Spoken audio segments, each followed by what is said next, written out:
गली गली मोहल्ले मोहल्ले आपने तरह तरह के मंदिर पैदा कर दिए हैं।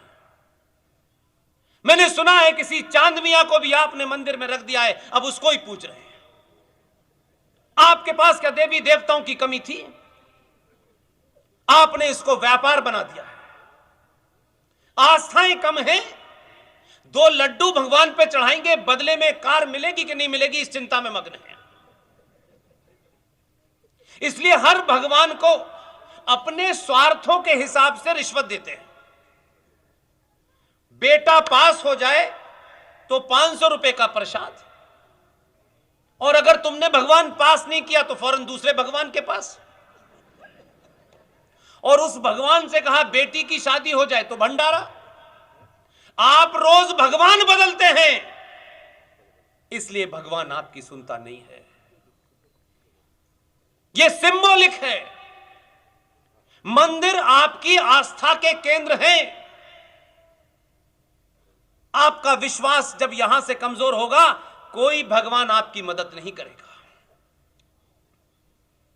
आपने जब अपने हीरो को चुनने की कोशिश की तो यह नहीं सोचा था कि यह पटेल होगा या कड़वा पटेल होगा, आपने सोचा ही नहीं। आपने अपने स्वार्थों से ऊपर उठ के जब आदमी को चुना, वो पूरी दुनिया में आधा आस्तीन का कुर्ता पहने घूम रहा है। फैशन डिजाइनर कहते हैं ये तो सोचे नहीं था हमने कभी। इसलिए आप कुछ भी ऐसा नया करने की आवश्यकता नहीं है। पहली और आपकी मेरी आपसे विनती है, थोड़ी देर के लिए, कुछ सालों के लिए अपने निजी स्वार्थ, अपनी जाति, कुछ नफा नुकसान को छोड़ दीजिए। 700 सालों में करोड़ों करोड़ों हमारे नुकसान हो चुके हैं, आस्था के केंद्र जा चुके हैं, हम बिल्कुल हवा में खड़े हैं। आपको मुझे एक मौका मिला है। मैं 1947 में नहीं था, हजारों लोग 1947 में नहीं थे, लेकिन इतिहास आपको एक मौका दे रहा है।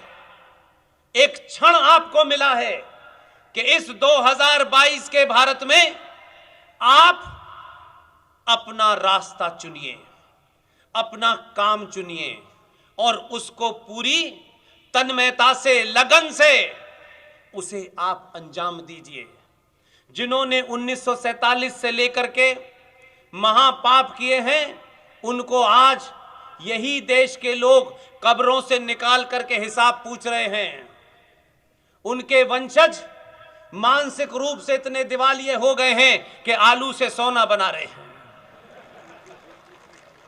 गली गली घूम रहे हैं, मोहल्ले मोहल्ले घूम रहे हैं, मंदिरों में सर पटक रहे हैं, लेकिन पूछ रहे हैं तुम मंदिर बड़ी देर से आए हो बेटा।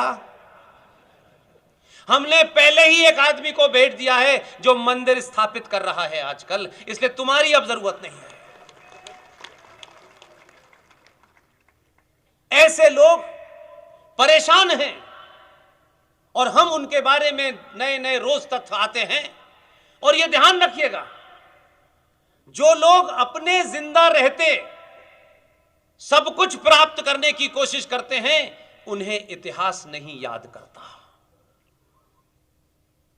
जो सब कुछ करके चले जाते हैं, भले ही कुछ लोग उसको दबा दें, उसको छुपा दें, उसके बारे में गलत लिख दें, इतिहास की यही सबसे बड़ी ताकत है, सच की यही सबसे बड़ी ताकत है कि जितनी नीचे उसे दफनाया जाता है, समय आने पर उसकी नीति यह होती है कि वो सच पूरी ताकत से बाहर निकलता है और आपके सामने खड़ा हो जाता है। कुछ जाहिल रेगिस्तान से चले और उन्होंने कहा हम सबको समाप्त कर देंगे और हम तलवार के जोर पर पूरी दुनिया को फतेह कर लेंगे। उनकी समस्या यह है कि उन्होंने किताब में पढ़ लिया है कि जमीन चपटी है और लिख रहे हैं कि गोल है। गोल लिखने से स्कूल में पास हो जाते हैं, चपटी कहने से सब उतर जाता है, तो वहां कोई बात टिकती नहीं है, सब निकल जाता है।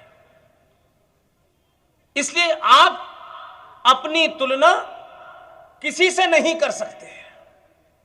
और जब आप उस पूरे विस्तार रूप को नहीं समझ पाते तो आप आपको लगता है कि आपको कुछ नहीं करना, सब कुछ कथावाचक को करना है और भगवान को करना है। यह सच नहीं है। इसलिए सनातन कोई किताब नहीं है, कोई सोच नहीं है। सनातन शाश्वत प्रकृति है। इसलिए आज दुनिया में बड़ी बड़ी सभ्यताएं मिट गईं, सभ्यताओं को बचाने के लिए युद्ध हुए, हम खामोश रहे, तब भी बड़े बड़े आक्रांता आए, आपके हजारों मंदिरों को तोड़ा, लूटा, हमारी माओ बहनों के साथ रेप किया। यह तमाम सारी संस्कृति लुटेरों की थी। अगर इस सभा में कोई प्रोफेसर, डॉक्टर, कोई विद्वान बैठा हो तो भारतीय साहित्य का अध्ययन करे। भारतीय साहित्य में कोई शब्द जो हमारी संस्कृति में था ही नहीं, वो मिलता नहीं है। यह तलाक का शब्द हमारी संस्कृति का हिस्सा नहीं है, क्योंकि हमारे यहां एक पुरुष और एक महिला के बीच में शादी का बंधन 7 जन्मों का होता है। हमारे यहां जो रेगिस्तान से आए थे, उनके यहां शादी एक महिला और पुरुष के बीच में कॉन्ट्रैक्ट है। जैसे 2 बिजनेसमैन के बीच में कॉन्ट्रैक्ट होता है, वैसे ही कॉन्ट्रैक्ट है। उसमें शर्त है कि अगर महिला उस रिश्ते से निकलना चाहती है तो जो सिक्योरिटी मनी जैसे आप अपने पार्टनर को देते हैं या रखते हैं, आप अगर उस संबंध में से निकलेंगे तो वो जो सिक्योरिटी मनी है, जिसे इस्लाम में मेहर कहा जाता है, वो आप उसके लेने की हकदार नहीं होंगे। और एक तीसरा है, वो क्रॉस वाले चचा, उनके यहां शादी क्या है? उनके यहां शादी का कंसेप्ट ही नहीं था। यह अभी कोई बहुत बाद में शुरू हुआ है। आपको देख देख कर लोगों ने सीखने की कोशिश की, लेकिन दुनिया ने आपको देख के सीखा, वो आज आपको सिखा रहे हैं। 15 दिन बासी रोटी को उस पे कोई क्रीम लगा के आपकी मां को मजबूर किया जा रहा है बच्चे को पिज्जा खिलाएं, और कहते हैं हम ज्ञानी हैं। इसलिए मेरा मानना है कि जिनके यहां शादी का कंसेप्ट नहीं था, आप इतिहास उठा के देखें, कोई बात मैं इधर सुनी सुनाई कभी नहीं करता, उसके अंदर एक महिला और एक पुरुष का संबंध किसी सुख प्राप्ति के लिए होता था। बहुत लोग डिबेट करते हैं, और डिबेट करते हैं तो 200 साल, 300 साल, 500 साल पुरानी कुछ एग्जाम्पल देने लगते हैं। यह धरती 200-500 साल पुरानी नहीं है। टाई वाले अंकल सेम जब पैदा हुए थे तब ये धरती पैदा नहीं हुई थी, बहुत बाद में आए हैं वो, उनको कुछ पता वता है नहीं। लेकिन हमारी और हमारे बुजुर्गों का दोष ये है कि हमने अपनी ताकत को, अपने उन आदर्शों को नई जनरेशन के सामने इस तरीके से प्रस्तुत किया है कि वो बच्चा हीन भावना का शिकार हो गया है, और उसे लगता है कि ये कोई बड़ी डाउन मार्केट चीज है।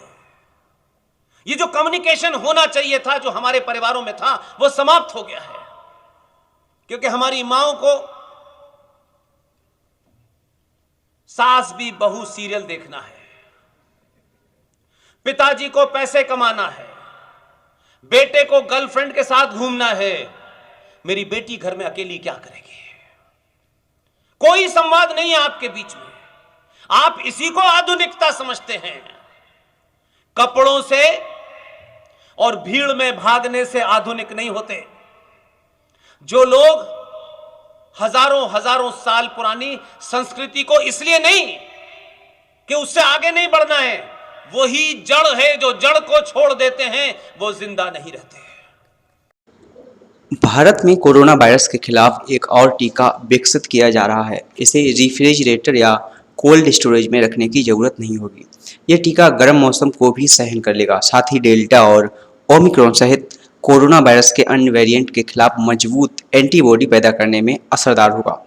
चूहों पर की गई एक स्टडी में यह बात सामने आई है।